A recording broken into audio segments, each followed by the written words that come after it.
Honourable Speaker, allow me to make brief comments on the two statements by the Senator for Nandi on the pending bills owed to Kenya Power by counties and the revenue streams for Kenya Power, alternative revenue streams.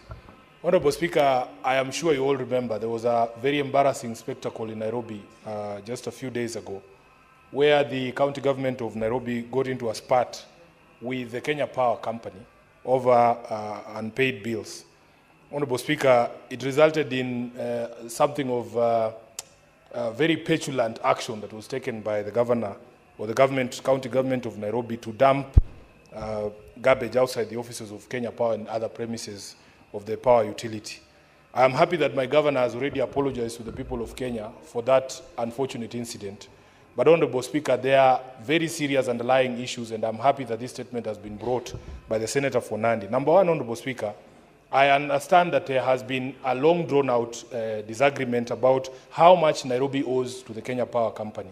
And I am also aware that there have been joint auditing of those bills by both the utility and by the county government of Nairobi. And there is a joint communique that was signed on just how much this amount is. There was an initial claim of about 3 billion Kenya shillings, but after auditing jointly, they came to a figure of 1.8 billion Kenya shillings.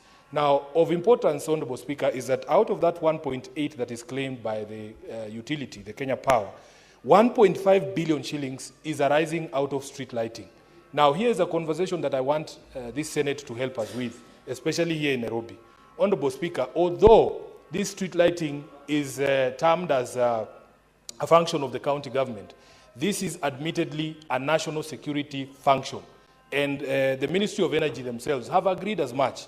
I sat in a meeting with the CS for Energy, the Honourable Wandai, and he had told me that the ministry has acknowledged that this is something that the national government has to take up as a security function. And in fact, by the time of that meeting, which was about a month and a half ago, he told me that they had already written to EPRA so that this becomes a formal policy that county governments should not continue to pay street lighting bills. Honourable Speaker, the funny thing is that although Kenya Power acknowledges that the bulk of that bill is arising out of street lighting, when you have a dispute with them, they don't go and switch off the street lights, which is also a tacit admission on their part that they know that it is critical for Nairobi to continue to have those streets lit.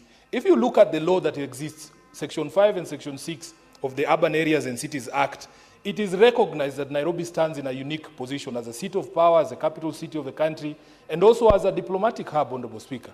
And that the national government, although certain functions are county functions, must step in from time to time to be able to support the workings of the county government. So, Honourable Speaker, we want to continue to urge the Ministry of Energy to follow through with that promise and make sure that because this is a national security function, they help counties to be able to settle these bills. Finally, Honourable Speaker, because you limited our time, there is a conversation about sources of revenue, on-source revenue for counties.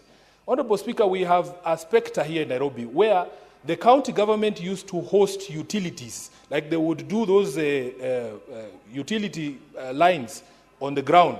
And then if you have your fiber optic cables or data cables you wanted to use, you would pay the county, and it was a very serious source of revenue. We have a situation where Kenya Power says they are not supposed to pay for wayleaves in Nairobi or in other open spaces because the law says that you have to get the consent of a minister, which first of all is ridiculous, Honourable Speaker. You give a county the power to levy rates, and then you make those powers subject to the national government again. Of course, the CS for Energy will never allow Nairobi to levy rates for those wayleaves. But the most critical thing is, Honourable Speaker, the Kenya Power Company then takes up business that was a source of revenue for the county government and tells the service providers who are doing data connections and the others that you can actually put your cables on our power lines, which is essentially robbing county governments of on-source revenue. So, Honourable Speaker, it is a situation that I am hoping, because I also happen to be a member of the Energy Committee, we will have a robust conversation about it. And lastly, Speaker, one of the things that is forgotten in the public debate, that bill, the Energy Act that restricts collection of rates on wayleaves without the permission of the CS, is a 2019 bill.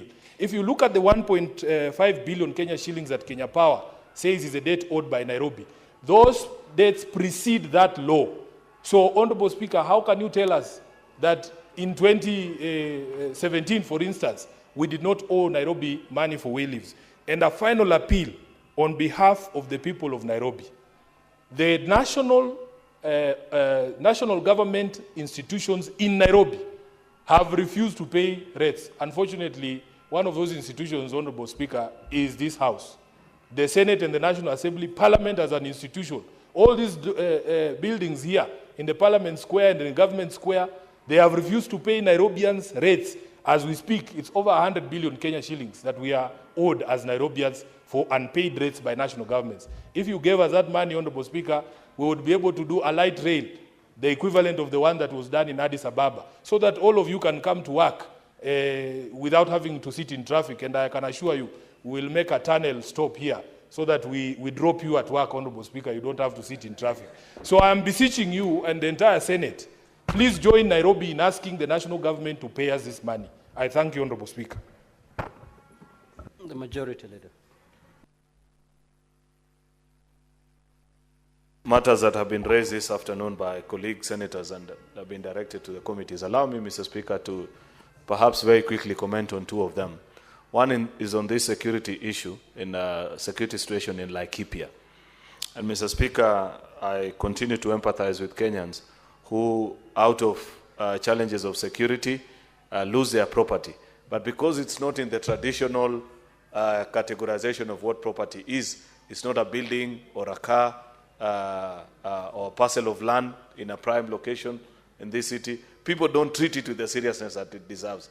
Many times when you see senators bring statements, Senator for Turkana, Senator for Laikipia is bringing, that a family has been robbed of their cattle, Mr. Speaker, it is most of the time their only source of livelihood. And therefore, it ought to be treated with the same seriousness as you would if today you're told that somebody had walked into someone's house or an apartment here in Nairobi and evicted them, Mr. Speaker.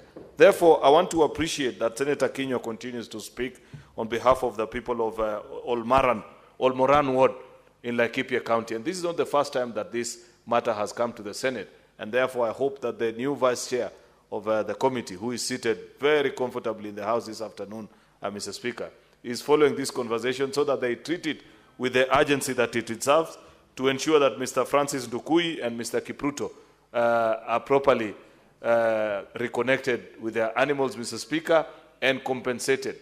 Also, Mr. Speaker, is to appreciate the good work as reported in this statement that is being done by the National Police Reservists. Many times, Mr. Speaker, there has been a debate in this country by the usual ignorant gang who speak out of abundance of ignorance on issues that they know completely nothing about, Mr. Speaker, and insist that National Police Reservists are militia.